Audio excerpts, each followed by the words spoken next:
झांसी नगर निगम में महापौर के लिए 10 दावेदार चुनावी मैदान में हैं। समाजवादी पार्टी ने डॉक्टर रघुवीर चौधरी का नाम काटकर पूर्व विधायक सतीश जतारिया को अपना अधिकृत प्रत्याशी घोषित किया है।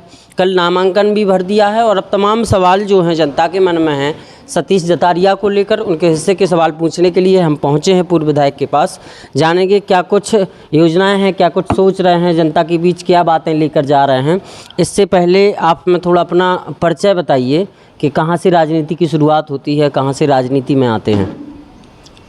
मैं सतीश जतारिया आपके चैनल के माध्यम से सभी लोगों को नमस्कार करता हूं, झांसी की जनता को।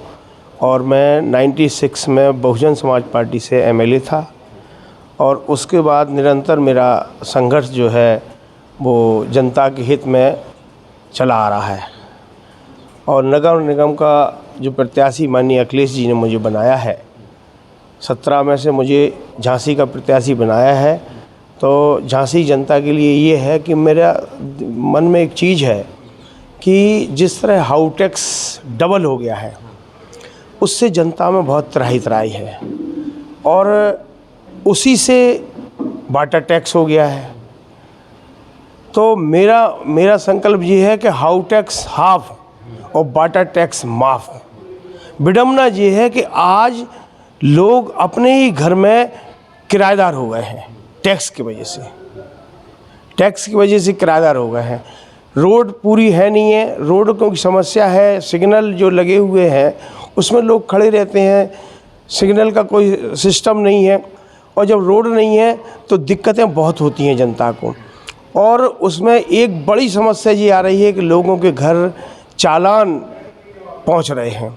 आपको बता दें कि एक महीने में 5 करोड़ के चालान झांसी की जनता के हैं, अभी चुनाव के बाद पहुंच जाएंगे सबके यहाँ।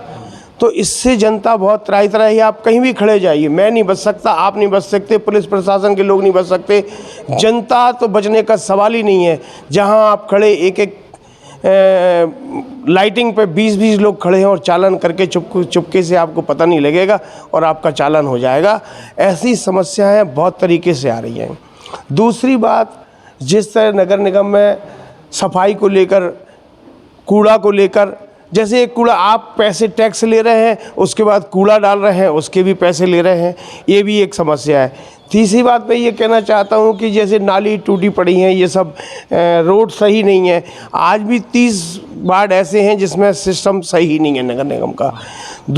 चौथी बात ये है कि जो भी काम होते रहे हैं वो कागजी होते रहे हैं। मैं आपको बता दूं कि झांसी में इस बार रिकॉर्ड टूट गया, पिछली बार भी टूटा था और इस बार भी टूट गया। जल भराव जो है, बरसात में लोगों के घर में पानी भर जाता है, लोगों ने अपने दरवाजे पे 2-2 फुट की दीवार उठा रखी है मेन गेट पे। उसके बाद लोगों के घर में 1-1 फुट पानी भरने से लोग बहुत परेशान हैं। आप उठा के देख लीजिए रिकॉर्ड, इंदपुरी कॉलोनी है, अजय इंकलब है और तमाम ऐसे क्षेत्र हैं जिसमें जल भराव से पूरा जो है झांसी महानगर परेशान रहता है। फिर बच्चे स्कूल नहीं जा पाते, बूढ़े चल नहीं पाते हैं, लाइटिंग की व्यवस्था प्रॉपर है नहीं है। इन समस्याओं को लेकर मैं जो है मैदान में आया हूं और झांसी की जनता के लिए मैं विश्वास दिलाता हूं कि मुझे उनका आशीर्वाद मिला, मुझे उनका साथ और सहयोग मिला तो मैं पूरी तरह उनके उतरने की कोशिश करूंगा, उनका समस्या का समाधान करूंगा। आज झांसी हब है, झांसी व्यापार का हब है, झांसी से पूरे बुंदेलखंड में व्यापार होता है।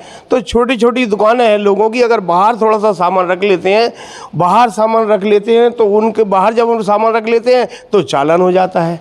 तो करें क्या? ऐसी विडम्बना है इस नगर निगम के लोगों की कि लोग कह नहीं पा रहे, बोल नहीं पा रहे। इसी वजह से मैं मैदान में आया हूँ। अगर मुझे आशीर्वाद और सहयोग उनका प्राप्त हुआ तो मैं उनको इस समस्या से निजात दिलाने की कोशिश करूँगा। जगह जगह ये जो जाम लगता है, इस पर आपका क्या कहना है? जगह जगह जो जाम लगता है, इसका पार्किंग झांसी में नहीं है और झांसी में पार्किंग नहीं है। हमारा शहर 5 साल पहले बहुत अच्छा था, हमारे यहाँ कहीं भी जाम नहीं होता था, जाम नहीं लगता था। पिछले कुछ सालों में ऐसा जाम लगने लगा। इस तरह परेशानी लोगों को होने लगी कि जगह जगह जाम लगता है। शादी ब्याह में तो लोग 2-2 घंटे खड़े रहते हैं, उनका मुहूर्त निकल जाता है और जाम से लोग निजात नहीं पा रहे हैं। इसलिए ये है सब कम चौड़ी सड़कों से ये सब हो रहा है। तो मैं कोशिश करूंगा कि सड़कें ठीक करके और इस शहर को सुंदर बनाने की कोशिश करूंगा, अगर जनता का आशीर्वाद मुझे प्राप्त हुआ तो। डॉक्टर रघुवीर चौधरी को समाजवादी पार्टी ने पहले अपना अधिकृत प्रत्याशी घोषित किया था। आपको क्या लगता है क्यों उनका टिकट कट गया? ये प्रदेश स्तर की बात है, मैं इसमें कुछ नहीं कहना चाहता। डॉक्टर रघुवीर चौधरी ने भी नामांकन दाखिल कर दिया है निर्दलीय। कितना मजबूत आप उन्हें समझ रहे हैं? नहीं, मैं उसमें कुछ कहना ही नहीं चाहता हूँ। ना MBBS है ना MS है, मैं कुछ नहीं कहना चाहता हूँ। पता नहीं आप कैसे डॉक्टर उसे कह रहे हैं, और मैं उसे कमेंट नहीं करना चाहता। डॉक्टर रघुवीर, लोकतंत्र है, इसमें चुनाव कोई भी लड़ सकता है। डॉक्टर रघुवीर चौधरी से मेरी बात हुई तो उन्होंने आपको लेकर कहा कि उनको तो उनकी ही बिरादरी के वोट नहीं मिल रहा है। मैंने कहा ना, मैं उसमें कोई कटाक्ष नहीं करना चाहता। विपक्ष के लोग हैं, अब वो दूसरा फार्म भर दिया, हमसे उससे कोई मतलब नहीं है। जो कोई थर्मामीटर तो उसके पास है नहीं है कि वो सब जगह डाल के देखे आया कि हमारी समाज का हमें वोट नहीं मिल रहा। मेरी समाज ने ही तो मुझे खड़ा किया है। मेरी समाज का पूरा स्नेह प्रेम मेरे साथ है, और जिस तरह मेरी समाज लग गई है, मैं उनका आभार व्यक्त करता हूं। और मेरे लिए तो सारी समाजें लगी हुई हैं। 96 में मैं MLA बना था, बबीना के लोगों को धन्यवाद देता हूं कि 96 में MLA के बनने बाद निरंतर मैं सेवा करता हूं, हर समाज की करता हूं, और अपने समाज की भी करता हूं, सामाजिक काम भी करता हूं। इसलिए ये मेरे लिए कोई मुद्दा नहीं है। विपक्षी हैं, कुछ भी बकते रहेंगे, ये वो जाने। आप कह रहे हैं विपक्षी हैं, वो कह रहे हैं हम आज भी समाजवादी हैं। देखिए, समाजवादी अगर होते तो कोई माननीय राष्ट्रीय अध्यक्ष के आदेश की अवहेलना नहीं करता है ना, तो कैसे समाजवादी हो सकता? अच्छा, विपक्ष को आप कितना मजबूत देख रहे हैं? भारतीय जनता पार्टी को आप कितना मजबूत देख रहे हैं? भाजपा ने अपना अधिकृत प्रत्याशी बिहारी लाल आर को बनाया है, उन्हें आप क्या मान रहे हैं? कैसी फाइट रहने वाली है आपकी, किससे रहने? देखिए, भाजपा एक राष्ट्रीय दल है, उन्होंने बहुत सोच समझ के प्रत्याशी उतारा है। और मैं सतीश जतारिया पूर्व विधायक बबीना से रहा हूँ, विधायक रहा हूँ बबीना से, तो काम का स्तर मेरा वो है कि आज भी लोग मुझे पसंद करते हैं। और बिहारी लाल जी को भारतीय जनता पार्टी ने प्रत्याशी बनाया है, तो उनके ही लोग उनका विरोध कर रहे हैं। उनके लोग विरोध कर रहे हैं कि बाहरी, हमारे यहाँ झांसी में बहुत लोग हैं। मैं किरण वर्मा, हमने पिछली बार किरण वर्मा को भी सहयोग किया था, लेकिन आज किरण वर्मा को काट कर किसी बाहरी आदमी को ले आके मेरे पैरल में रखा है, तो मैं समझता हूँ कोई मेरी उससे टक्कर नहीं है।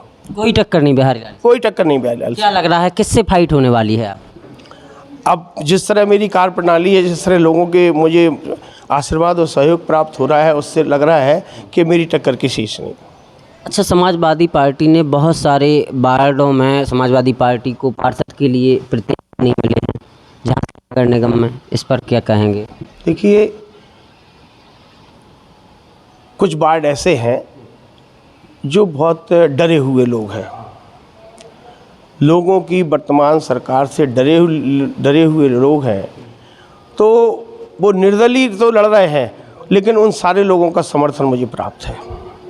कि जो रामतीर्थ सिंगल जी थे, झांसी के महापौर थे, उनके 5 साल कार्यकाल को आप कैसे देख रहे हैं? कितना कुछ विकास हुआ है आपकी नज़र में झांसी में? रामतीर्थ सिंगल जी मृदुभाषी थे, हमारे बहुत अच्छे मित्र थे, लेकिन काम के आधार पर, राजनीति के आधार पर उन्होंने वो काम नहीं किया जिससे झांसी की जनता खुश हो जाए।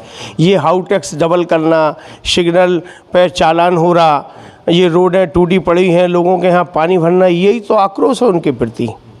इसलिए मैं रामतीर्थ सिंगल जी की और कोई बात नहीं करना चाहता, ना उनकी आलोचना करना चाहता हूँ। वो अगर ठीक से काम करते तो ये बात ही नहीं होती। Bharatiya Janata party action mode में है, लगातार हम लोग देख रहे हैं एक के बाद एक कार्रवाई हो रही है समाजवादी पार्टी के नेताओं पर। समाजवादी पार्टी क्यों इतनी मुखर नहीं हो पा रही है, जबकि समाजवादी पार्टी को तो सड़क पर संघर्ष करने वाली पार्टी कहा जाता है? विधानसभा चुनाव के बाद से अब तक सड़क पर कोई नहीं दिख रहा है सपा का। एक नेताजी आपके जेल में हैं और एक नेताजी लगातार बाहर रहते हैं, इस पर क्या कहेंगे? देखिए, ये सवाल हमारे ऊपर वाले नेताओं का है, ये सवाल माननीय राष्ट्रीय अध्यक्ष जी से पूछिए आप। वहाँ तक नहीं जा सकते ना हम लोग, हम यहीं आ रहे हैं। आप तो पत्रकार हैं, स्तंभ हैं, आप तो कहीं भी जा सकते हैं, कहीं भी पूछ सकते हैं, जी मेरे लेवल की बात नहीं है। और क्या कहेंगे नगर निकाय चुनाव में? बसपा भी सामने है, बसपा से आप पूर्व विधायक भी रहे हैं, बसपा को कैसे देख रहे हैं? बसपा का जनाधार खत्म हो गया, बसपा खत्म हो गई। बसपा का क्यों हो गया आपकी नज़र में जनाधार? अब मैं बसपा के बारे में ज़्यादा टिप्पणी नहीं करना चाहता। मैं वहाँ से एमएलए रहा हूँ और विचारधारा से हूँ, और मैं यही मेरे माँ बाप ने सिखाया है कि सबकी सेवा करोगे बेटा तभी आगे बढ़ोगे। धन्यवाद।